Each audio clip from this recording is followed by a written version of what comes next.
يا أيها الذين آمنوا اتقوا الله وقولوا قولا سديدا يصلح لكم أعمالكم ويغفر لكم ذنوبكم ومن يطع الله ورسوله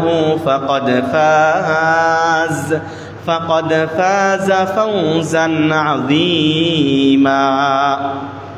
وقال تعالى في موضع آخر بعد أعوذ بالله من الشيطان الرجيم بسم الله الرحمن الرحيم إن عدة الشهور عند الله 12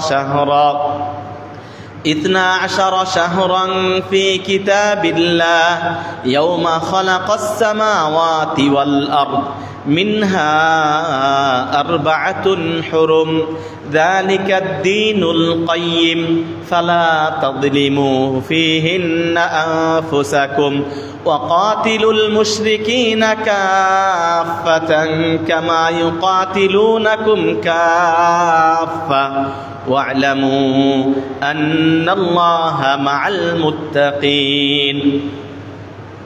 وعن أبي هريرة رضي الله تعالى عنه قال قال رسول الله صلى الله عليه وسلم أفضل الصيام بعد رمضان شهر الله المحرم رواه مسلم. প্রশংসা গুণগান যাবতীয় সেফতসানা সেই মহান আল্লাহ সুবহানাহু ওয়া তাআলার জন্য, যে মহান আল্লাহ সুবহানাহু ওয়া তাআলা আমাদেরকে মুহররম মাস পাওয়ার তৌফিক দান করেছেন। এমন একটা মাস আমাদেরকে দান করেছেন যে মাসটাকে আল্লাহ নিজে তার মাস হিসেবে আখ্যায়িত করেছেন। অন্য কোনো মাসকে আল্লাহ বলেন না এটা আল্লাহর মাস। যতগুলো মাস আছে সমস্ত মাসের মধ্যে একটা মাসকে শুধুমাত্র আল্লাহ নিজের সাথে সম্পৃক্ত করেছেন। এই জন্য আল্লাহর শুকরিয়া আদায় করে অন্তরের অন্তঃস্থল থেকে আমরা হামদে বারি পাঠ করি, সকলে বলি আলহামদুলিল্লাহ। সালাতু সালাম বর্ষিত হোক সেই নবীর উপর যে নবী সাল্লাল্লাহু আলাইহি ওয়াসাল্লাম মুহররমের 10 তারিখে সিয়াম পালন করেছেন। সাহাবীদেরকে সিয়াম পালন করার জন্য নির্দেশ দিয়েছেন। যে নবী সাল্লাল্লাহু আলাইহি ওয়াসাল্লাম তার উত্তম আদর্শ মুহররম মাসে কি করতে হবে, কি করণীয়, কি বর্জনীয়, তার জীবদ্দশায় সাহাবীদের মাঝে রেখে গেছেন। তোমাদের মুহররম আসলে এটা করতে হবে, এটা করা যাবে না। সেই নবীর উপর আমরা দরুদ পাঠ করি, আল্লাহুম্মা সাল্লি আলা মুহাম্মদ ওয়া আলা আলি মুহাম্মদ কামা সাল্লাইতা আলা ইব্রাহিম ওয়া আলা আলি ইব্রাহিম ইন্নাকা হামিদুম মাজিদ। আল্লাহুম্মা বারিক আলা মুহাম্মদ ওয়া আলা আলি মুহাম্মদ কামা বারাকতা আলা ইব্রাহিম ওয়া আলা আলি ইব্রাহিম ইন্নাকা হামিদুম মাজিদ। প্রিয় ভাইরা আমার, আজকে অসংখ্য আয়াতের মধ্যে হতে সূরাতুত তাওবার 36 নম্বর আয়াত আমি পাঠ করেছি আপনাদের সম্মুখে, এবং অসংখ্য আহাদিস সহিহার মধ্যে সহিহ মুসলিম থেকে আবু হুরায়রা কর্তৃক বর্ণিত একটা হাদিস পাঠ করেছি। সূরা তাওবার 36 নম্বর আয়াত এবং সহিহ মুসলিমের আবু হুরায়রা কর্তৃক বর্ণিত উক্ত হাদিসকে কেন্দ্র করে যে বিষয়টা নিয়ে আলোচনা করব, বিষয়টা হলো মুহররম মাসের করণীয় এবং বর্জনীয়, আমাদের কি করা উচিত এবং কি করা থেকে বেঁচে থাকা উচিত। এই আলোচনাটা আজকে করবো ইনশাআল্লাহ। আল্লাহ সুবহানাহু ওয়া তাআলার কাছে তৌফিক কামনা করছি। ওমা তৌফিকি ইল্লা বিল্লাহ আলাইহি তাওয়াক্কালতু ওয়া ইলাইহি উনীব। প্রিয় ভাইরা আমার, প্রথমেই মাস সম্পর্কে আল্লাহ সুবহানাহু ওয়া তাআলা কুরআনুল কারীমের সূরাতুত তাওবার 36 নম্বর আয়াতে বলেছেন, তিনি বলেন, আউযু বিল্লাহি মিনাশ শাইতানির রাজীম বিসমিল্লাহির রহমানির রহিম ইন্না ইদ্দাতাশ শুহুরি ইনদাল্লাহি 12 শাহরা ফি কিতাবিল্লাহি ইয়াওমা খালাকাস সামাওয়াতি ওয়াল আরদ মিনহা 4 হুরুম যালিকাদ দীনুল কাইয়্যিম ফালা তাযলিমু ফীহিন্না আনফুসাকুম। আল্লাহ আয়াতে বলেন, ইন্না ইদ্দাতাশ শুহুর, নিশ্চয় মাসের গণনা আল্লাহর নিকট 12 শাহরা, 12 মানে 12, নিশ্চয় আল্লাহ সুবহানাহু ওয়া তাআলার নিকট মাসের গণনা 12টি। ফি কিতাবিল্লাহ, আল্লাহর কিতাবে। কখন থেকে? ইয়াউমা খালাকাস সামাওয়াতি ওয়াল আরদ, যেদিন থেকে আল্লাহ সুবহানাহু ওয়া তাআলা আসমান ও জমিন সৃষ্টি করেছেন, সেদিন থেকে আল্লাহর কিতাবে লিপিবদ্ধ মাস হলো 12টি। এই জন্য মাস 12টি দিয়েছেন কে? আল্লাহ সুবহানাহু ওয়া তাআলা। এই জন্য কোনো মাসকে, একটা বছরের 12টা মাসকে যদি কেউ 13টা বানাতে চায় সম্ভব না, কেউ যদি 11টা বানাতে চায় তাও সম্ভব না। 12টা মাস আল্লাহ প্রদত্ত 12টিই থাকবে। এই জন্য এটা আল্লাহর পক্ষ থেকে। তো এই 12টা মাস, এরপরে আল্লাহ বলছেন মিনহা আরবাআতুন হুরুম, এই 12টি মাসের মধ্যে আরবা, 4টা মাস। আরবাআতুন মানে 4টা, মিনহা এই 12টি মাসের মধ্যে হতে আরবাআতুন হুরুম, 4টা মাস হারাম মাস। হারাম মানে নিষিদ্ধ মাস। কোন 4 মাস? 12টা মাসের মধ্যে 4টা মাস নিষিদ্ধ। আল্লাহ কোরআনে বললেন, পৃথিবীর যেদিন থেকে আল্লাহ সৃষ্টি করেছেন আসমান ও জমিন, সেদিন থেকে আল্লাহ সুবহানাহু ওয়া তাআলা মানুষদের গণনার জন্য মাস দিয়েছেন 12টি। এই 12টা মাসের মধ্যে মিনহা আরবাআতুন হুরুম, 12টা মাসের মধ্যে 4টা মাস হারাম, নিষিদ্ধ। এই 4টা মাস কোনটা? 12 মাসের মধ্যে কোন কোন মাস নিষিদ্ধ? খুব ভালো করে শুনবেন প্রিয় ভাইরা আমার। এখানে একটা চ্যালেঞ্জ শুরু যায়, যারা নাম দিয়েছে আহলে কোরআন। সমাজে বর্তমানে অনেক ফিতনার মধ্যে অন্যতম একটা ফিতনা হতো আহলে কোরআন ফিতনা। সমাজে অনেক ফিতনার মধ্যে বড় একটা ফিতনা হলো শিয়াদের ফিতনা। আহলুস সুন্নাহ ওয়াল জামাতদের আকীদা নষ্ট করার জন্য বর্তমানে বাংলাদেশে সবচেয়ে বেশি প্রভাব যারা বিস্তার করতেছে, তোর মধ্যে একটা হলো আহলে কোরআন এবং শিয়া। প্রিয় ভাইরা আমার, যারা আহলে কোরআন, তাদের কাছে আমার সূরা তাওবার এই 36 নম্বর আয়াত থেকে একটা চ্যালেঞ্জ, কিয়ামত পর্যন্ত যদি উত্তর দিতে পারে আমি আহলে কোরআন হয়ে যাব। কি চ্যালেঞ্জ? সরল তর্জমা করেছি। আল্লাহ বলছেন নিশ্চয় মাস, বছর, মাস গণনাটা আল্লাহর নিকট 12টি। হ্যাঁ, যেদিন আকাশ জমিন সৃষ্টি করেছেন আল্লাহ, সেদিন থেকে এই 12টা মাসের মধ্যে মিনহা আরবাআতুন হুরুম, 4টা মাস হারাম। এই 4টা হারাম মাস, নিষিদ্ধ মাস কোন কোনটা, এটা আমি জানতে চাই। কি ছাড়া? হাদিস ছাড়া। কারণ যারা আহলে কোরআন, সাধারণ জনগণ, অনেকে তারা ধোঁকা খায়, যে কেউ নাম দেয় সালাফি, কেউ আহলে হাদিস। আহলে হাদিস, তোমরা হাদিস মানো, আর তোমাদের চাইতে হাদিস বড় না কোরআন বড়? কোরআন বড়, আমরা আহলে কোরআন, তোমাদের চাইতে বড় আমরা। এটা একটা ধোঁকা। এই ধোঁকা দিয়ে সাধারণ মানুষের মস্তিষ্ক নষ্ট করে ফেলে। তাদের কাছে প্রশ্ন, তোমরা যেহেতু হাদিস মানো না, হাদিসকে অস্বীকার করো, হাদিসকে মেনে নাও না, ডাইরেক্ট কোরআন মানো, এই দাবি যদি করে থাকো, তাহলে আহলে কোরআন না, তোমরা মুনকিরিন হাদিস, মানে হাদিস অস্বীকারী। এই জন্য যারা আহলে কোরআন দাবি করে তাদেরকে আমি আহলে কোরআন বলি না, বা অনেক আলেমে আহলে কোরআন বলবে না। হ্যাঁ, কারণ যদি কেউ দাবি করে আমি কোরআন মানবো, তাহলে কোরআনের ভাষাতে তাকে হাদিস মানতেই হবে। প্রমাণ আল্লাহ কোরআনে বলেন, ওয়ামান আসদাকু মিনাল্লাহি হাদিসা। আল্লাহর কথাকে হাদিস বলেছেন। আল্লাহর কথা কি হাদিস না কোরআন? ভালো করে বুঝে উত্তর দেবেন। আল্লাহর কথা হাদিস না কোরআন? আল্লাহর সরাসরি যেটা কথা এটা কোরআন, তাই না? আর হাদিস হলো নবীর কথা। আল্লাহ রাব্বুল আলামিন নিজের কথাকে হাদিস বলেছেন। আল্লাহ বলেন কোরআনে, ওমান আসদাকু মিনাল্লাহি হাদিসা। আল্লাহর চাইতে অধিক সত্য কথা বলার মতো আর কি আছে? আছে কেউ নাই। তাহলে আল্লাহ নিজের কথাকে বলছেন হাদিস। সুতরাং হাদিস মানে শুধু নবীর কথা, বিষয়টা তা না। হ্যাঁ, হাদিস মানে শুধু আল্লাহর কথা তা না। হাদিস একটা ব্যাপক শব্দ। যখনই বলবে আহলে হাদিস, তার মানে সে মানে হাদিস মানে কোরআনও মানে। আর যখন বলবে আহলে কোরআন, তখন সে হাদিসকে অস্বীকার করে ফেললো, হাদিসকে আর মানলো না। এই জন্য সে মুনকিরিন হাদিস। তাহলে চ্যালেঞ্জ কি?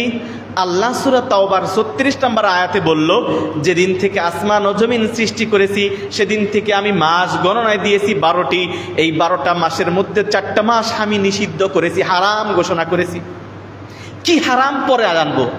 চ্যালেঞ্জটা হলো এই ৪টা মাস হাদিস ছাড়া উত্তর দিতে হবে কোরআন দিয়ে, যে কোন কোন ৪ মাস। যদি কেউ উত্তর দিতে পারে তো আমি আহলে কোরআন হয়ে যাব।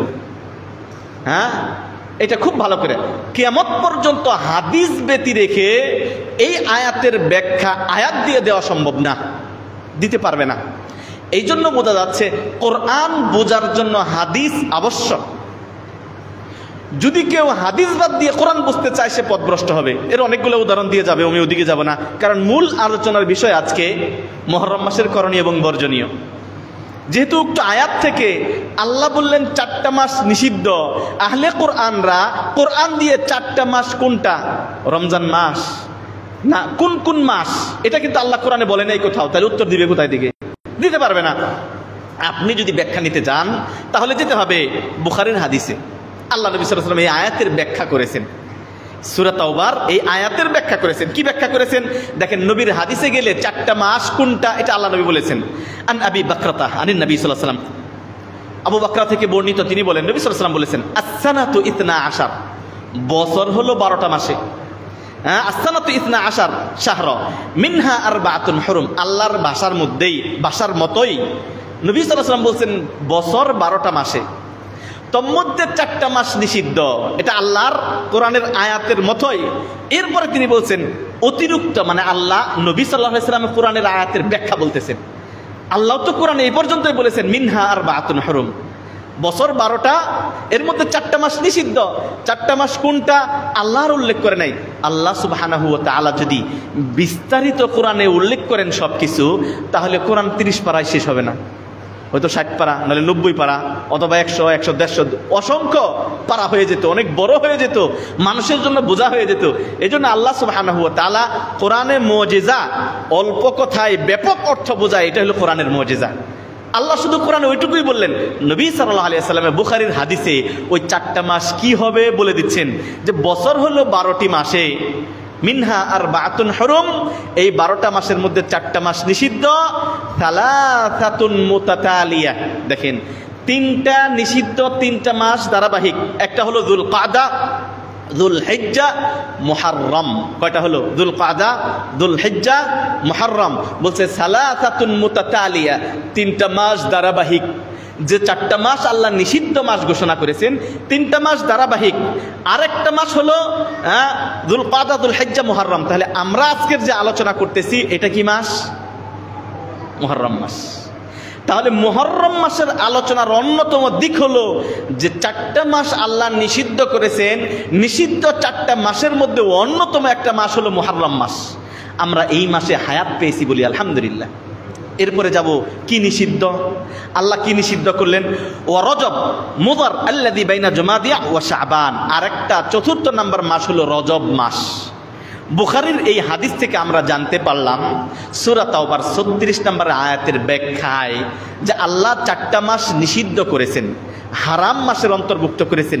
সেই 4টা মাসের নাম কি? 3টা মাস ধারাবাহিকভাবে যুলকাদা, যুলহিজ্জা এবং মুহররম, আর 4র্থ মাস রজব। এই 4টা মাস নিষিদ্ধ। কি নিষিদ্ধ? যুদ্ধ করা যাবে না, যুদ্ধ করা যাবে না, মারামারি, কাটাকাটি ইত্যাদি সব কিছু নিষিদ্ধ। তাহলে কি এই 4 মাসের বাইরে যুদ্ধ করা যাবে, মারামারি, কাটাকাটি, হানাহানি ইত্যাদি করা যাবে? প্রিয় ভাইয়ের আমার, এটা বোঝার জন্য আরেকটু বুঝ দরকার। সেটা কি?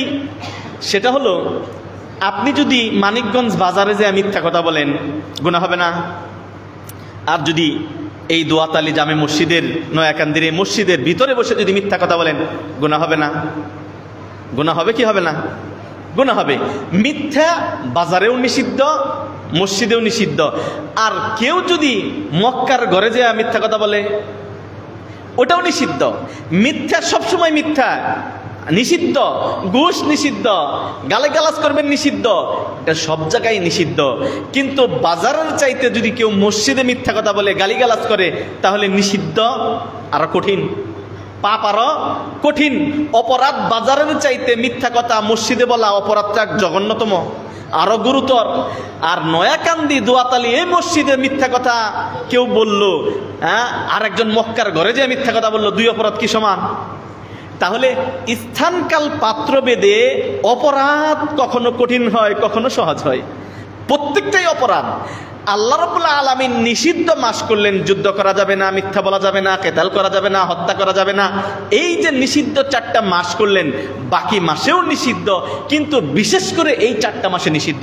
তার মানে এই মাসগুলোতে যদি আপনি একটা বেদাত করেন, একটা খুরাফাত কাজ করেন, একটা ভ্রান্ত কাজ করেন, কোরআন সুন্নাহর বিরোধী কাজ করেন, অন্য মাসে করলেও আপনার গুনাহ হবে।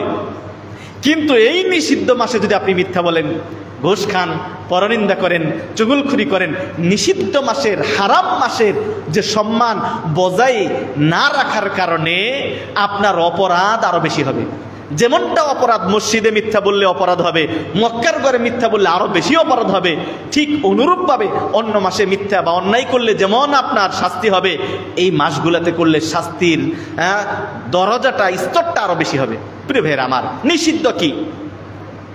আল্লাহ এই সূরা তাওবার পরের অংশটুকু বলছেন, যালিকাদ দীনুল কাইয়িম, এটাই মজবুত স্থায়ী দিন। সুতরাং তোমরা কি করো না, ফালা তাযলিমু ফীহিন্না আনফুসাকুম, তোমরা এই মাসগুলাতে জুলুম করো না। আল্লাহু আকবার। তাহলে 4টা মাস নিষিদ্ধ, আল্লাহ নিজে এই 4 মাসে একটা কাজ করতে না করলেন, সেটা কি? ফালা তাযলিমু ফীহিন্না আনফুসাকুম, নিজেরা নিজেদের উপর তোমরা জুলুম কইরো না। তাহলে জুলুম কি অন্য মাসে জায়েজ? না, অন্য মাসে জায়েজ না, অন্য মাসে নিষিদ্ধ। আর আল্লাহ 12 মাসের মধ্যে 4টা মাসকে সম্মানিত করলেন, সম্মানিত করার পর বলছে অন্য মাস তো জুলুম করবেই না, বিশেষ করে এই 4টা মাসে তোমরা কি করো না, জুলুম করো না। জুলুমের ব্যাখ্যা একটু যাব, তার আগে এই 12টা মাসের মধ্যে 4টা মাসের মর্যাদা আল্লাহ রাব্বুল আলামিন দিলেন আয়াতের মধ্যে। এই 4 মাসের মধ্যে আবার একটা মাসের বিশেষ মর্যাদা দিলেন হাদিসে পরিভাষায়। কি মর্যাদা? যে মাসটাতে আমরা অবস্থান করছি। আল্লাহু আকবার। দেখেন, এই হাদিসটা মাসনুন খুতবাতে আমি পাঠ করেছি, আবু হুরায়রা থেকে বর্ণিত। তিনি বলেন, নবী সাল্লাল্লাহু আলাইহি ওয়াসাল্লাম বলছেন, আফদালুস সিয়ামি বা'দা রমাদান শাহরুল্লাহিল মুহাররম। আল্লাহর নবী বলেছেন, আবু হুরায়রা থেকে বর্ণিত, আল্লাহর নবী বলেছেন, আফদালুস সিয়াম, সর্বোত্তম রোজা, বা'দা রমাদান, রমাদানের পরে, শাহরুল্লাহিল মুহাররম, আল্লাহর মাস মুহররম মাসের রোজা। সুবহানাল্লাহ। আপনি 11টা মাস, কোন মাসকে, এবং কি রমজান মাসকেও আল্লাহ বলে নাই রমজানুল্লাহ, আল্লাহর রমজান মাস বলে নাই আল্লাহ। অথচ রমজান মাসের কত ফজিলত একটু বুঝেন ভালো করে। রমজান মাসের কত ফজিলত। রমজান মাস 3টা আমলে গুফিরা লাহু মা তাকাদ্দাম মিন আমদি, রোজা রাখলে তার গুনাহ মাফ, কিয়ামুল লাইল করলে তার গুনাহ মাফ, ইত্যাদি সমস্ত গুনাহ আল্লাহ ক্ষমা করে দেন রমজান মাসে।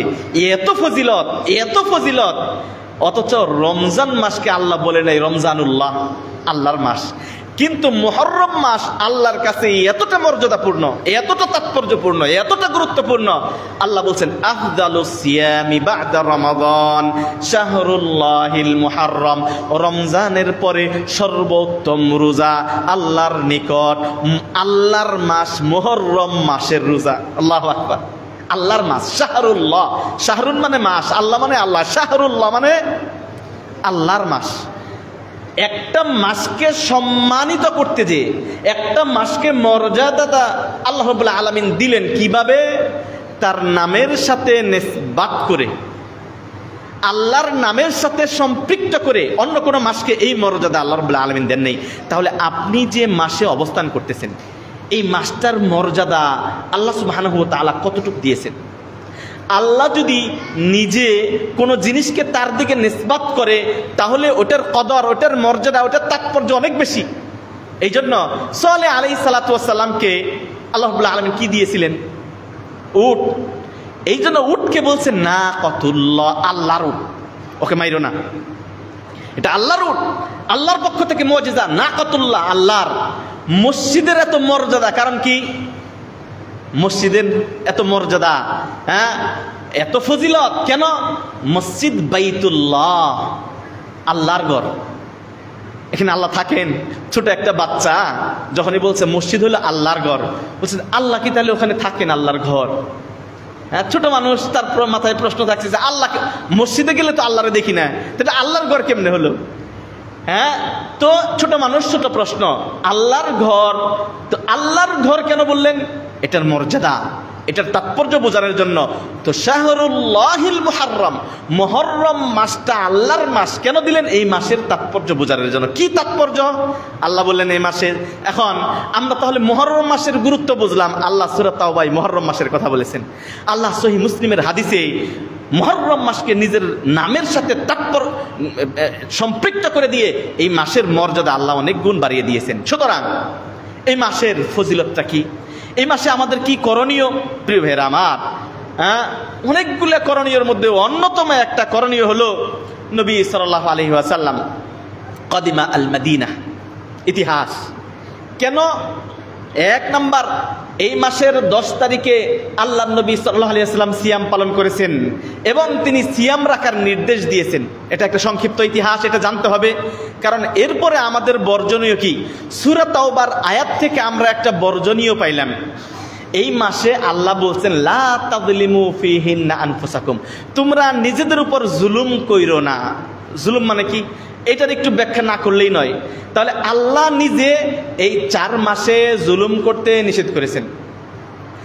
জুলুমের অন্যতম অর্থ হলো যে যার উপযুক্ত না ওই জিনিস তাকে দেওয়া, এটা হলো জুলুম।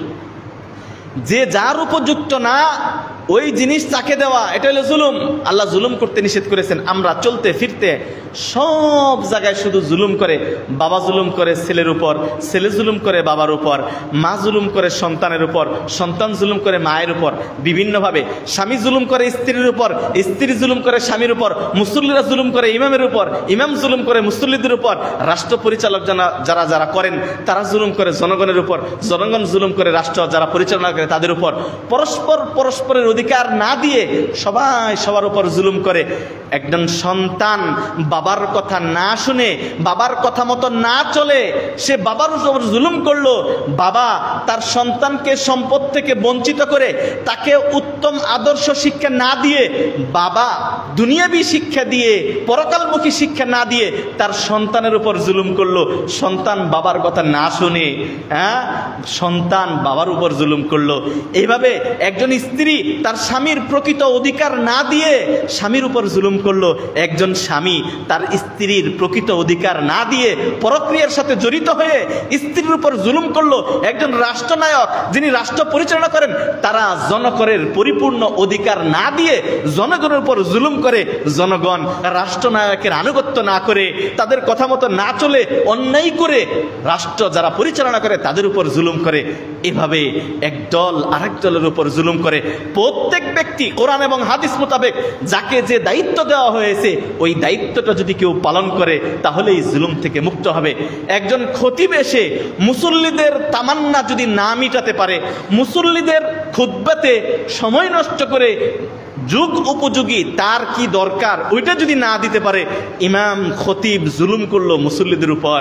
মুসল্লিরা জুমাতে টাইম মতো না এসে খুতবা শোনার জন্য যে টাইম আল্লাহ রাব্বুল নবী সাল্লাল্লাহু আলাইহি ওয়াসাল্লাম 4 রাকাত নামাজ 2 রাকাত করে দিয়েছে খুতবা শোনার জন্য। আপনি টাইম মতো মসজিদে উপস্থিত না হয়ে আপনি নিজের উপর জুলুম করলেন। আল্লাহ রাব্বুল আলামিন সমস্ত জুলুম নিষেধ করতে তিনি কুরআনুল কারীমে বলেছেন মিনহা আরবাতুন হুরুম, 4টা মাস হারাম, ফালা তাযলিমু ফীহিন্না আনফুসাকুম, নিজেদের উপর জুলুম করো না। আশা করি বুঝতে পেরেছেন। তাহলে মুহররমের 1 নাম্বার কারণ, 1 নাম্বার বর্জনীয় হলো আমরা কারো উপর জুলুম করব না।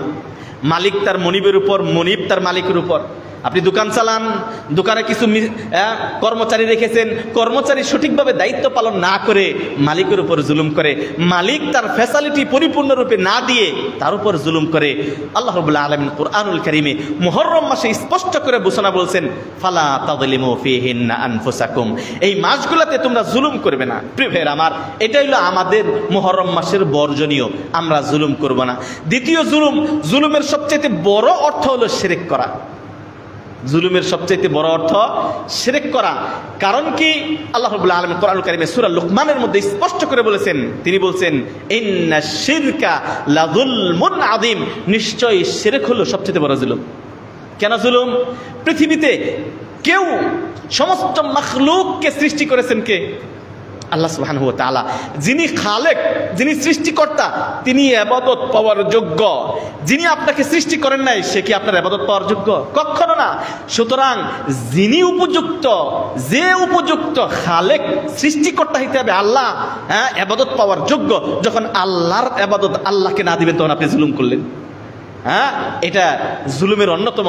সুতরাং এ মাসের আরেকটা করণীয় হলো আমরা শিরক করব না। কিভাবে শিরক করি তারপরে আমি জানবো। প্রিয় ভাইরা আমার, এরপরে এই মাসের আরেকটা করণীয়, এটা হলো বর্জনীয়, আরেকটা করণীয়। করণীয় কি? নবী সাল্লাল্লাহু আলাইহি ওয়াসাল্লাম যখন মদিনায় গেলেন, কাদিমান নবী সাল্লাল্লাহু আলাইহি মাদিনাতা ফারাআন নবী সাল্লাল্লাহু আলাইহি ফারাআল ইয়াহুদা ইয়াস্তাসুমু ইয়াওম আশুরা, ইহুদিদেরকে দেখলেন, মদিনায় ইহুদিদের বসবাস ছিল, দেখলেন ইহুদিরা সেখানে রোজা রাখে। আল্লাহ নবী সাল্লাল্লাহু আলাইহি ওয়াসাল্লাম ইহুদিদেরকে জিজ্ঞেস করলেন, মা হাদাল ইয়াউম, এটা কোন দিন, যে দিন তোমরা রোজা রাখতেছ? ক্বালু হাদা ইয়াউমুন সালিহ, এটা একটা ভালো দিন। মুহররমের 10 তারিখে ইহুদিরা রোজা রাখে। নবী জিজ্ঞেস করলেন, তোমরা 10 তারিখ রোজা রাখো কেন? 10 তারিখ কখন? আজকে বাংলাদেশে মুহররমের 8 তারিখ, কালকে কয় তারিখ? 9 তারিখ, ইয়াউমুস সাবত, 9 তারিখ, মানে রবিবার, ইয়াউমুল আহাদ, রবিবার বাংলাদেশে মুহররমের 10 তারিখ। আল্লাহ নবী মক্কা থেকে মদিনায় যেয়ে দেখলেন মুহররমের 10 তারিখে ইহুদিরা রোজা রাখে। ইহুদিদেরকে প্রশ্ন করলেন, মা হাদা, তোমরা যে 10 তারিখ মুহররমের রোজা রাখতেছ, এটা কেন?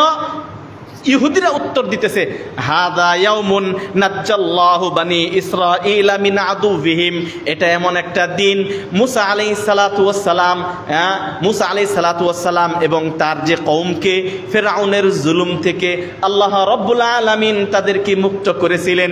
আর মুসার অনুসারী আমরা ইহুদিরা, সুতরাং ওই যে আমরা জুলুম থেকে মুক্ত হয়েছিলাম, জুলুম থেকে আমরা মুক্ত হওয়ার কারণে আল্লাহর কৃতজ্ঞতা আদায় করে আমরা এই দিনটাতে রোজা রাখি। ইতিহাস বলে দিল। তাহলে ইহুদিরা রোজা রাখে কেন? আল্লাহর নবী মুসা আলাইহিস সালাতু ওয়াস সালাম পৃথিবীর বুকে সর্বশ্রেষ্ঠ জালেম ফিরআউনের কবল থেকে আল্লাহ রাব্বুল আলামিন তাদেরকে মুক্ত করেছিলেন। ফাসামাহু মুসা, মুসা আলাইহিস সালাতু ওয়াস সালাম শুকরিয়া স্বরূপ রোজা রেখেছিলেন। ক্বালা, এই পর্যন্ত যদি থাকতো আমাদের আর রোজা রাখতে হতো না। কিন্তু আল্লাহ নবী বললেন, ক্বালা আনা আহাক্কু বিমুসা মিনকুম, আরে তোমরা মুসার অনুসরণ করার চাইতে আমি বেশি হকদার মুসার অনুসরণ করা, কারণ আমি নবী, তিনিও নবী, আমি তার অনুসরণ করার ক্ষেত্রে বেশি হকদার। আমার নবী, আমার পূর্বের নবী মুক্ত হয়ে, জুলুম থেকে মুক্ত হয়ে রোজা রেখেছিলেন, সুতরাং আমি রোজা রাখবো। ফাসামাহু, আল্লাহ নবী 10 তারিখ রোজা রাখলেন। ওয়া আমারা বিসিয়ামিহি, তিনি সাহাবীদেরকে রোজা রাখার নির্দেশ দিলেন। তাহলে এই হাদিস থেকে আমরা কি পাইলাম? মুহররমের 10 তারিখ কি করতে হবে? রোজা রাখতে হবে। কেন রোজা রাখতে হবে? কি কারণে রোজা? আল্লাহ নবী মুসা আলাইহিস সালাতু ওয়াস সালামকে অনুসরণ করে রোজা রেখেছেন, এই জন্য রোজা। এই রোজার মধ্যে যদি নিয়তের বরখেলাপ হয়, বর্তমান যুগে অনেকেই রোজা রাখে, খালি পায়ে হাঁটে। বর্জনীয়র মধ্যে অনেকগুলা, করণীয়র মধ্যে রোজা রাখা। অনেকে রোজা রাখে কি কারণে? হুসাইন রাদিয়াল্লাহু তাআলা আনহু কারবালাতে শহীদ হয়েছে, এই জন্য। এমন মানুষ আছে না নাই? যদি কেউ এই নিয়তে রোজা রাখে, তাহলে কি তার রোজা হবে? কখনো নবী সাল্লাল্লাহু আলাইহি সাল্লাম এই নিয়তে রোজা রাখেন নাই, বরং হুসাইন রাদিয়াল্লাহু তাআলা আনহুর যে শাহাদাত, কারবালাতে যে ঘটনাটা ঘটে গেছে, নবী সাল্লাল্লাহু আলাইহি সাল্লাম ইন্তেকাল করেছেন 11 হিজরিতে। হুসাইন রাদিয়াল্লাহু তাআলা আনহুর মা, নাম কি তার? ফাতেমা রাদিয়াল্লাহু তাআলা আনহা, ইন্তেকাল করেছেন 11 হিজরিতে। নবী সাল্লাল্লাহু আলাইহি ওয়াসাল্লামের ইন্তেকালের 4 বা 5 বা 6 মাস পরে হুসাইন রাদিয়াল্লাহু তাআলা আনহুর মা ফাতেমা রাদিয়াল্লাহু ইন্তেকাল করেন, তার বাবা ইন্তেকাল করেন, বাবাকে আলী রাদিয়াল্লাহু তাআলা আনহু। বাবা ইন্তেকাল করে কখন? 41 হিজরিতে। এরপরে হুসাইন রাদিয়াল্লাহু তাআলা আনহু ইন্তেকাল করে কখন? শাহাদাত বরণ করেন কখন? 61 হিজরিতে, কারবালার ঘটনাতে। আমরা বাজারে এই মাসটা আসলেই টিভিতে, টকশোতে, পত্রিকাতে এমন কিছু লেখা হয় যেন 10 তারিখ মুহররম নবী সাল্লাল্লাহু আলাইহি ওয়াসাল্লাম রোজাই রেখেছেন এই কারণে। নাউযুবিল্লাহ মিন যালিক। নবী সাল্লাল্লাহু আলাইহি ওয়াসাল্লাম রোজা রাখলেন কেন, আর আপনি কি উদ্দেশ্যে রোজা রাখেন? উদ্দেশ্যই ভিন্ন। অথচ ইবাদতের প্রত্যেকটা ইবাদত নির্ভরশীল হয় নিয়তের উপর। আপনি যদি নিয়ত করেন হুসাইন রাদিয়াল্লাহু তাআলা আনহুর পর নবী সাল্লাল্লাহু আলাইহি ওয়াসাল্লাম ইন্তেকাল করলেন 11 হিজরিতে, আর হুসাইন রাদিয়াল্লাহু তাআলা আনহু ইন্তেকাল করলেন 61 হিজরিতে, পার্থক্য কত বছর? হ্যাঁ, এত বছর আগে নবী কি হুসাইনের জন্য রোজা রাখেছেন? আবার দেখেন বাংলার গ্রাম গঞ্জে একটা গান বাজায়, ছোটবেলায় শুনছি, এখন বেশি শুনি না। হ্যাঁ, জারি গান। মানিকগঞ্জ আরো বেশি, আমি জানি এগুলা, মানিকগঞ্জ আরো বেশি জারি গান। হ্যাঁ, আগে ছিল হ্যাঁ, উড়িয়া যাই রে জুরের কবুতর, মা ফাতেমা কেন্দে কয়, আজ বুঝি কারবালার আগুন লেগেছে মোর কলিজায়। কারবালার লোক কয় হিজরিতে? 61 হিজরিতে। ফাতেমা মারা গেল 11 হিজরিতে। আচ্ছা, মারা যাওয়ার 50 বছর আগে তার কলিজায় কারবালার আগুন লাগছে, এটা কেমনে বুঝতে পারলেন? এই গানটা কি শিরক না? মারা যাওয়ার 50 বছর আগে আচ্ছা, যে গানটা লেখছে এ কিভাবে লেখলো গানটা? তার সন্তান মারা যায় 61 হিজরিতে, উনি মারা যায় 11 হিজরিতে। তাহলে 49 বছর আগে তার কলিজায় আগুন লাগছে, কারবালাতে ঘটনা ঘটলো কেমনে হইলো? মানে যে গান লেখছে এও মূর্খ, ইসলামী কোনো জ্ঞান নাই, যে গাইতেছে ও মূর্খ, গায়ক রাইটার সবাই মূর্খ। শুধু তাই না, আশ্চর্য হবেন, ইউনিভার্সিটির পড়ায় কারবালা নিয়ে একটা মীর মুশাররফ হোসেন এর লেখা বিষাদ সিন্ধু পড়েছেন, ইউনিভার্সিটিতে পড়ায়, সিলেবাস টোটাল কাহিনীটাই ভ্রান্ত। হ্যাঁ, বললে হয়তো সিলেবাস নিয়ে সমস্যা, কারণ উনি কবি ছিলেন, উনি লেখক ছিলেন। আরো সবচাইতে বিষয়, এই বিষাদ সিন্ধুটা যেখানে লেখেন কবি, ওখানে আমার জন্মভূমি। মানে দেলদুয়ারের একটা জমিদার বাড়ি আছে, দেলদুয়ার জমিদার বাড়ি টাঙ্গাইলের। ওই জমিদার বাড়িতে আমি আলহামদুলিল্লাহ দীর্ঘদিন যাবৎ আমি ওখানে তারাবির নামাজ পড়িয়েছি দীর্ঘদিন। এবং জমিদার দেখবেন এই অঞ্চলে মানিকগঞ্জ, দেলদুয়ার, টাঙ্গাইল অনেক জমিদার আছে। যত জমিদার আছে তোর মধ্যে একটা জমিদার আহলে হাদিস ছিল, এটা হলো দেলদুয়ারের ওই জমিদার। তো উনি একটা বিশাল বটগাছ আছে, এই কবি উনি ওখানে যে ইতিহাস গুগলে সার্চ দিলেও পাবেন, এই দেলদুয়ারের জমিদার বাড়ির ভিতরে ওই বটগাছের নিচে বসে বসে এই বিষাদ সিন্ধুটা লিখেছেন। আর ওই জমিদার কিতাব পড়তেন। এই জন্য আমরা যারা হাফেজ ছিলাম, ওখানে যে হাফেজ নেওয়া হতো, জমিদার বাড়ির অভ্যন্তরে একটা অন্দরমহল আছে, ওখানে দামি পাথর দিয়ে একটা ঘর করা, ওখানে বসে বসে এই জমিদার কিতাবাদি লিখতেন, কিতাবাদি পড়তেন, চিঠিপত্র পাঠাইতেন। ওই জায়গায় আমরা হাফেজরা কিছু কোরআন টোরান পড়াইতেন আর কি, জমিদারের পরবর্তীতে যারা। তো ঘটনা এই জন্য বললাম, এই যে দেখবেন বিষাদ সিন্ধু, পুরা ইতিহাসটাই সঠিক ইতিহাস না। পেপার পত্রিকাতে যত ইতিহাস পড়ানো হয় অধিকাংশ ইতিহাস মিথ্যা।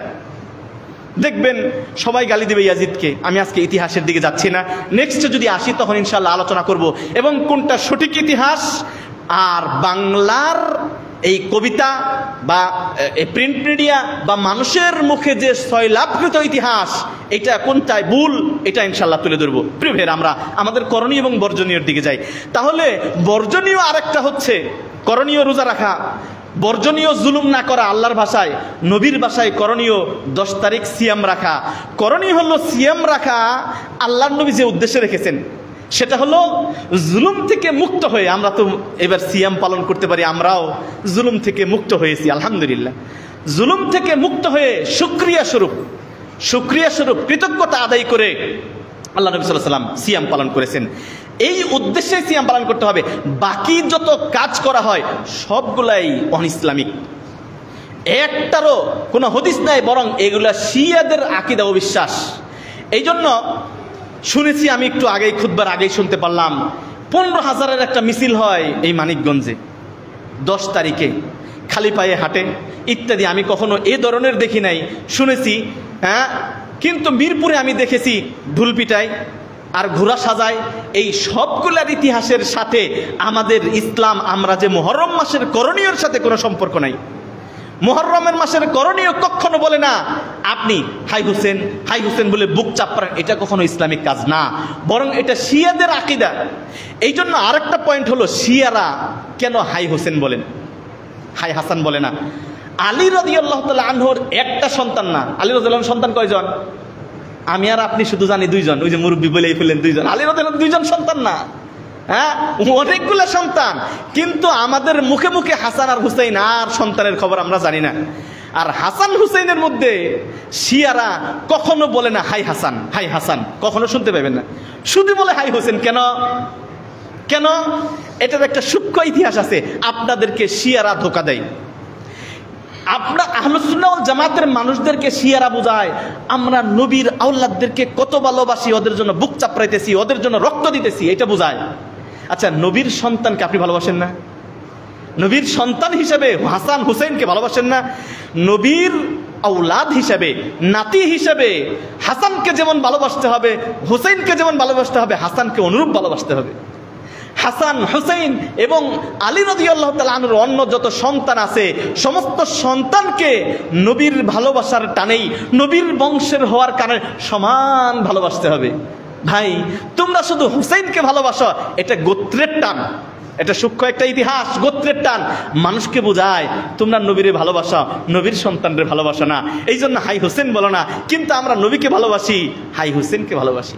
শিয়াদের আকীদা এত জঘন্যতম, হ্যাঁ শিয়াদের আকীদা এত জঘন্যতম যে একজন শিয়া, আপনি ইরানের, এবং শুনলাম এখানে ইরানের রাষ্ট্রদূত আসে। ইরান একটা শিয়া দেশ, একটা শিয়া অধ্যুষিত দেশ।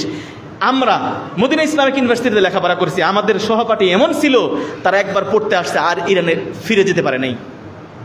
ফিরে গেলেই তাদেরকে হত্যা করা হবে, কারণ মদিনার জ্ঞান তারা যখন শিখবে, আকীদা যখন তারা শিখবে, তখন তাদের জাতিকে তারা সতর্ক করবে। এই জন্য ওকে এই শিক্ষাই দেওয়া যাবে না, এজন্য তারা যেতে পারে নাই। আমরা প্রতি বছর আমাদের আপ ডাউন টিকিট দিয়ে দেয়, আমরা এই বাইনাল ফাসলাইন মানে ছুটির সময় 3 মাসের ছুটি বছরে আমাদের দিয়ে দেয়, তারা যেতে পারে না। শুধু তাই নয়, যদি কোনো ব্যক্তির নাম উমর রাখা হয় তাদেরকে হত্যা করা হয়। এখনো উমর নাম যদি রাখা হয় হত্যা করা হয়। আয়েশা, কোনো ইরানে কোনো মহিলার নাম যদি আয়েশা রাখা হয় তাকে হত্যা করা হয়। কেন কেন হত্যা করে? জঘন্য আকীদা যদি আপনি না জানেন, তাহলে এই যে মুহররমকে কেন্দ্র করে যত কর্মকাণ্ড দেখছেন, এটার সাথে ইসলামের কোনো সম্পর্ক নাই।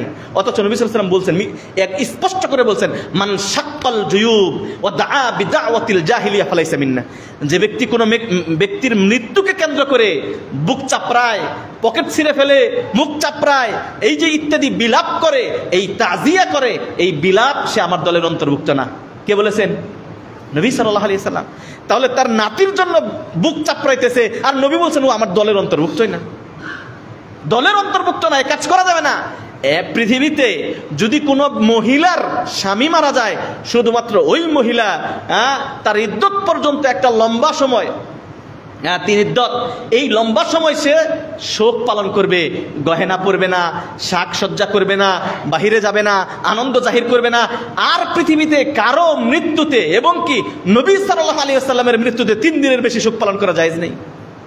হ্যাঁ, বড় যত বড় নেতাই হোক, সেটা একটা দেশের মানে যিনি যার কারণে দেশের স্বাধীনতা অর্জন করছে সে হোক, যত বড় নেতাই হোক, 3 দিনের বেশি শোক পালন করা যাবে না। আপনার বাবা মরলেও 3 দিন শোক, 3 দিনের বাইরে কোনো শোক নাই। এটাই হলো ইসলামিক বিধান।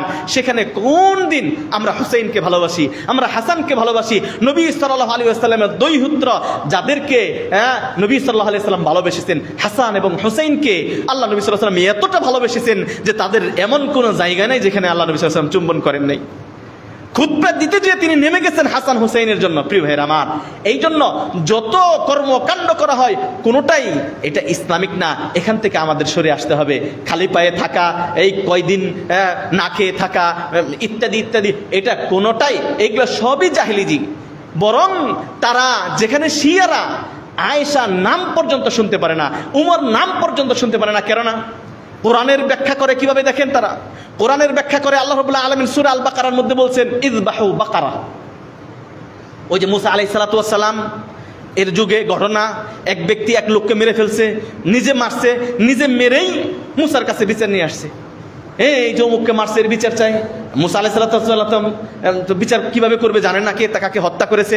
আল্লাহ রাব্বুল আলামিন আয়াত নাজিল করে দিলেন, কি করলেন, যে মারছে সেই বিচার চাইতে আসছে। হ্যাঁ, তো বললেন কি, তুমি একটা গরু জবাই করো। এবার পেঁচাইতেছে, কারণ হত্যাকারী তো ওই। কোন গরু? তো আল্লাহ বলছেন যে এই গরু আনো, তারপরে এই গরু, আবার বলছে এই গরু পাওয়া যায় না, রং হবে কোনটা, কেমন হবে, ইত্যাদি জটিলতা সৃষ্টি করতেছে, কারণ হত্যাকারী ওই, নিজেই বিচার চাইতেছে আল্লাহ রাব্বুল আলামিন। হ্যাঁ, তারপরে বললেন মুসাল্লামাতুল লা শিয়াতা ফিহা, হ্যাঁ, যেটাকে কৃষিকাজে ব্যবহার করা হয় নাই, সফরা, যেটা হলুদ বর্ণের, এমন একটা গরু নিয়ে আসো। এইবার সে খুঁজে খুঁজে গরুটা নিয়ে আসলো, গরু নিয়ে আসার পর জবাই করলো। আল্লাহ বলেন ইজবাহু বাকারা, একটা গরু জবাই করো। এই জন্য এই সূরা বাকারার নাম দিয়েছে বাকারা। কেন? এই যে গরু জবাই করলো। এরপরে বললেন ফাকুলনা যরিবুহু বিআদিহা, গরুর একটা অংশ এই যে জবাই করলে, এই গরুর একটা গোশতের টুকরা নিয়ে এই মৃত ব্যক্তিকে একটু আঘাত করো, এর সাথে মিশ্রণ করো। মৃত ব্যক্তির সাথে সাথে জীবিত হয়ে তিনি বলবেন ওই আমার হত্যাকারী। হ্যাঁ, আল্লাহ রাব্বুল আলামিনের মুজিজা এটা। আল্লাহ রাব্বুল আলামিন বলে দিন ফাকুলনা যরিবুহু বিআদিহা। এইবার যখন এই গোশতটা দিয়ে আঘাত করা হলো, সে মৃত ব্যক্তি জীবিত হয়ে বলল আমাকে হত্যাকারী এই যে ঘটনাটাকে কেন্দ্র করে। তো আমি আজকে এই আয়াতটা বললাম কেন, এই যে কোরআনে বলল বাকারা জবা করো, নাউযুবিল্লাহ মিন যালিক। শিয়ারা কি বলে জানেন, আল্লাহ বাকারা জবা করতে বলছেন, আল্লাহ আয়েশাকে জবা করতে বলছেন। নাউযুবিল্লাহ বলবেন না, আম্মাজান আয়েশা সিদ্দিকা রাদিয়াল্লাহু তাআলা আনহাকে জবাই করতে বলেছেন। এই জন্য তারা মক্কা এবং মদিনার দখল নিতে চায়, এবং তারা এই আকীদা লালন করে যে আমরা আয়েশা সিদ্দিকা রাদিয়াল্লাহু তাআলা আনহাকে কবর থেকে উঠিয়ে আমরা আল্লাহর এই আদেশ বাস্তবায়ন করব। নাউযুবিল্লাহ বলবেন না। আবু বকর সিদ্দিক রাদিয়াল্লাহু তাআলা আনহু, ওমর রাদিয়াল্লাহু তাআলা আনহুকে তারা তাকে হত্যা করবে, কারণ তারা মনে করে যে আলী রাদিয়াল্লাহু তাআলা আনহুকে এই খেলাফত না দিয়ে তারা অবৈধ কাজ করেছেন, এটা সব খলিফা অবৈধ। নাউযুবিল্লাহ। আবু বকর অবৈধ, ওমর অবৈধ, তারপরে ওসমান, এরপরে আলী, এই তিনজন অবৈধ। শুধু তাই না, তারা মনে করে তাদের আকীদা আল্লাহ রাব্বুল আলামিন ওহী পাঠাইছিলেন জিবরিল আমিনকে। কার কাছে? রাসূলের কাছে পাঠাইছেন। তাদের আকীদা এটা রাসূলের কাছে পাঠায় নাই, পাঠাইছিলেন আলীর কাছে। কিন্তু জিবরিল আমিন ভুল করে কোনটা মুহাম্মদ কোনটা আলীকে না চিনতে পেরে মুহাম্মদের কাছে চলে গেছে। এই জন্য ইসলামের বিধানটাই কোন দিকে চলে গেল? মুহাম্মদের কাছে। নাউযুবিল্লাহ বলবেন। আল্লাহু আকবার। জিবরিল আমিন যাকে আল্লাহ পাঠাবেন উনি ভুল করবেন? হ্যাঁ, আশ্চর্যের বিষয়। এই ধরনের আকীদা যদি কেউ লালন করে, হ্যাঁ, সাহাবীদেরকে, যারা সাহাবীদের প্রতি এরকম বিদ্বেষ আকীদা বিশ্বাস যাদের প্রতি, তারা কি মুসলমান? কখনো না। এই জন্য তাদের আকীদা এত জঘন্যতম যে একজন মুসলিম এই আকীদা পোষণ করতে পারে না। কোন মুসলিম যদি নবী সাল্লাল্লাহু আলাইহি ওয়াসাল্লামকে গালি দেন, অথবা কোন মুসলিম যদি সাহাবীকে গালি দেন, হ্যাঁ, কোন মুসলিম যদি সাহাবীদের প্রতি বিদ্বেষ পোষণ করেন, যাদের প্রতি আল্লাহ সন্তুষ্ট, সাহাবীদের ব্যাপারে কোরআনে অসংখ্য জায়গায় পাবেন, কি পাবেন? রাদিয়াল্লাহু আনহুম ওয়া রাদু আন, তাদের প্রতি আল্লাহ খুশি আর তারাও আল্লাহকে পেয়ে খুশি। এই সার্টিফিকেট আল্লাহ নিজে কোরআনে দিয়েছেন। যার প্রতি আল্লাহ খুশি তাকে আপনি গালি দিবেন, আল্লাহ আপনাকে ছেড়ে দিবে? কখনো না। প্রিয় ভাইয়েরা আমার, এই জন্য এই 10ই মুহররমকে কেন্দ্র করে, হাই হুসেনকে কেন্দ্র করে যত রকমের শিরক এবং বেদাত করা হচ্ছে, এগুলো সব শিয়াদের কর্মকাণ্ড। এখান থেকে আমাদের বেঁচে থাকতে হবে, এখান থেকে আমাদের বেঁচে থাকতে হবে। এ ধরনের কর্মকাণ্ড, মিছিল, এগুলোতে কোনো ক্রমেই অংশগ্রহণ করা যাবে না। এইটা আপনার জন্য আমার জন্য হারাম। কথাটা মেনে নিতে কষ্ট হবে আপনার। শুধু তাই না, এখানে আপনি যদি সহযোগিতা করেন, দোকানে দোকানে টাকা উঠায়, আমি মিরপুরে দেখেছি দোকানে দোকানে ঢোল বাজিয়ে টাকা উঠায়, চাল উঠায় এবং মাতাম করে, অথচ ইসলামে এটার সাথে কোনো সম্পৃক্ত নাই। এই সমস্ত কাজগুলো নিষিদ্ধ এবং হারাম। আল্লাহ রাব্বুল আলামিন বলেন ফালা তাযলিমু ফীহিন্না আনফুসাকুম, জুলুম করো না। তাহলে আমাদের এখান থেকে করণীয় হলো আমরা এই মুহররম মাসের মর্যাদা দিব। এই মুহররম মাসের করণীয় হলো 10 তারিখ রোজা রাখবো। প্রিয় ভাইরা আমার, আরেকটা কথা হলো, নবী সাল্লাল্লাহু আলাইহি ওয়াসাল্লাম 10 তারিখ রোজা রাখলেন, সাহাবীদেরকে রোজা রাখতে বললেন। এরপরে সাহাবীদের মধ্যে কোন একজন ব্যক্তি নবী সাল্লাল্লাহু আলাইহি ওয়াসাল্লাম কাছে এসে বললেন, ইহুদিরা খুব খুশি ইয়া রাসূলুল্লাহ। বলে কেন খুশি?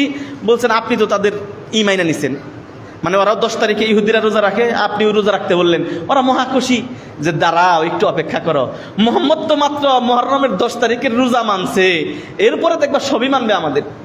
হ্যাঁ, আল্লাহ নবী সাল্লাল্লাহু আলাইহি ওয়াসাল্লাম বললেন, তোমরা যেহেতু ইহুদিদের মুখালেফ করো, রোজা রাখো ঠিক, তবে তোমরা মুখালেফ করো মানে তাদের বিপরীত কাজ করো, রোজা রাখো কিন্তু 10 তারিখে শুধু না।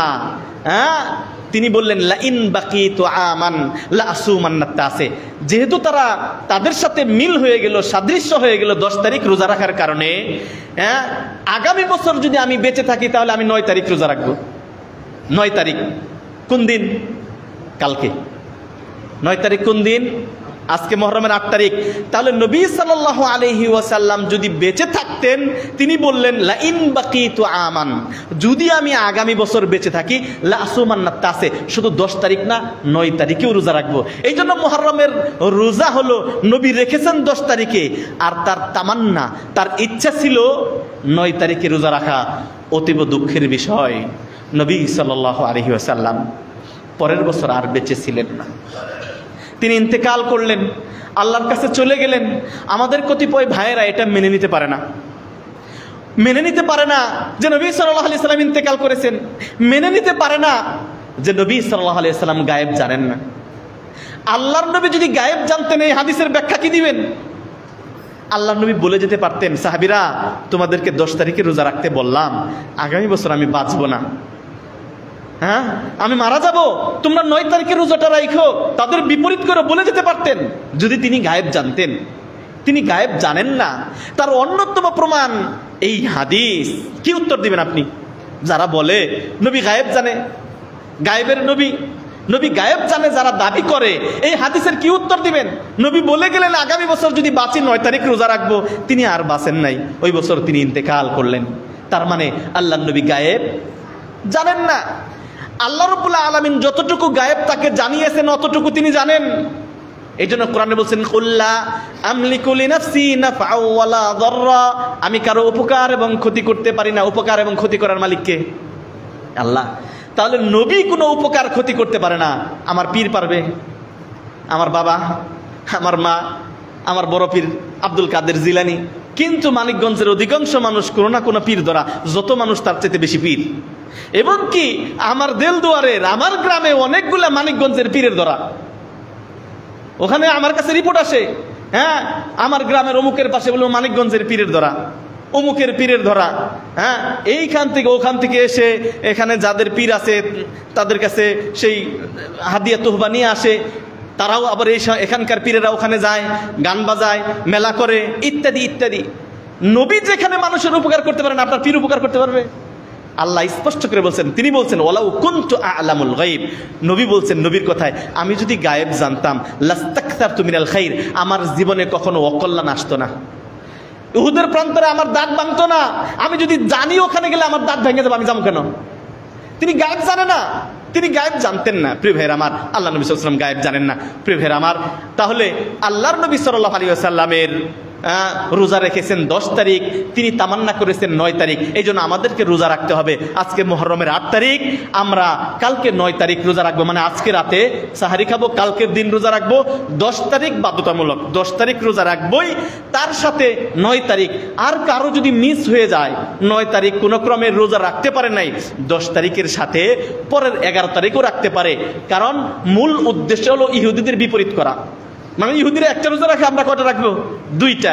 আর রোজা রাখবো, আল্লাহ রাব্বুল আলামিন মুসা আলাইহিস সালাতু ওয়াস সালামকে ফিরআউনের জুলুম থেকে মুক্ত করেছিলেন, এই জন্য নবী তার অনুসরণ করে রোজা রেখেছিলেন, আমাদেরকেও রোজা রাখার আদেশ করেছেন। এই জন্যই রোজা রাখবো। হোসেইন রাদিয়াল্লাহু তাআলা আনহুর কোন ঘটনাকে কেন্দ্র করে আমরা রোজা রাখবো না। কেউ যদি এই রোজা রাখে তার রোজা হবে না। আল্লাহ সুবহানাহু ওয়া তাআলা আমাদেরকে কোরআন এবং হাদিস সঠিকভাবে বোঝার এবং আমল করার তৌফিক দেন। না আলহামদুলিল্লাহ, রোজার ফজিলত ছুটে গেছে, জাযাকুমুল্লাহু খায়রা। রোজার ফজিলত কি? আল্লাহ নবী সাল্লাল্লাহু আলাইহি ওয়াসাল্লাম বলছেন ইন্নী আহতাসিবু আলাল্লাহ আইয়ুকাফফিরাস সানা আল মাদিয়া।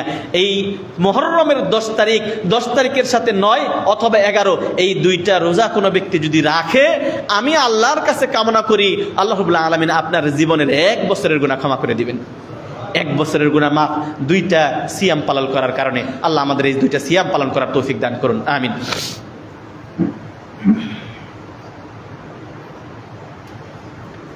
আলহামদুলিল্লাহ নাহমাদুহু ওয়া নাস্তাঈনুহু ওয়া নাস্তাগফিরুহু ওয়া নু'মিনু বিহি ওয়া নাতাওয়াক্কালু আলাইহি ওয়া নাউযু বিল্লাহি মিন শুরুরি আনফুসিনা ওয়া মিন সাইয়্যাতি আ'মালিনা মান ইয়াহদিহিল্লাহু ফালা মুদিল্লা লাহু ওয়া মান ইউদ্লিলহু ফালা হাদিয়া লাহু ওয়া আশহাদু আল লা ইলাহা ইল্লাল্লাহ ওয়াহদাহু লা শারীকা লাহু ওয়া আশহাদু আন্না মুহাম্মাদান আবদুল্লাহি ওয়া রাসূলুল্লাহ।